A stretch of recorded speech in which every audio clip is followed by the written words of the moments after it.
Hello everyone, welcome back to Smart English Stories. Let me ask you a simple question. Why do you understand English but feel nervous when you speak?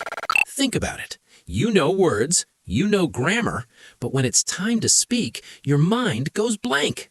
Don't worry, you are not alone.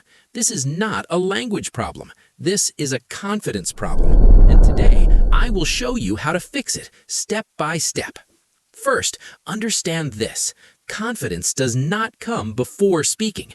Confidence comes from speaking. Yes, you heard that right.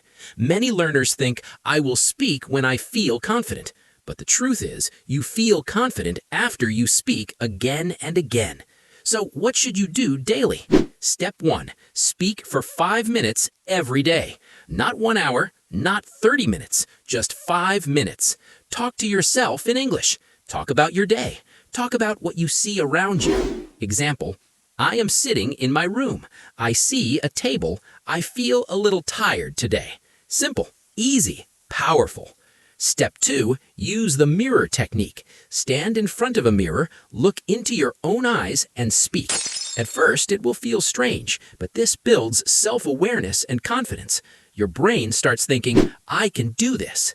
Step 3, make small mistakes on purpose. Yes, you heard me correctly. Why? Because fear of mistakes is your biggest enemy. When you accept mistakes, your fear goes away. And when fear goes away, confidence grows. Step 4, listen and repeat daily. Take short English videos or sentences. Listen carefully and repeat. Not silently, speak out loud. This improves your pronunciation, rhythm, and flow. Step 5, think in English. Stop translating from your native language. Start with small thoughts. I am hungry. I need water. I will study now. This trains your brain to react faster. Now, here is the psychological secret. Your brain learns by repetition, not perfection. So don't wait to be perfect. Be consistent.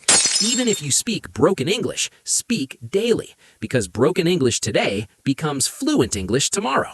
Remember, confidence is not a talent, it is a habit, and habits are built daily. Now tell me in the comments, what is your biggest fear when speaking English? And if you found this helpful, don't forget to like, share, and subscribe to Smart English Stories. Let's grow together, one sentence at a time. See you in the next video.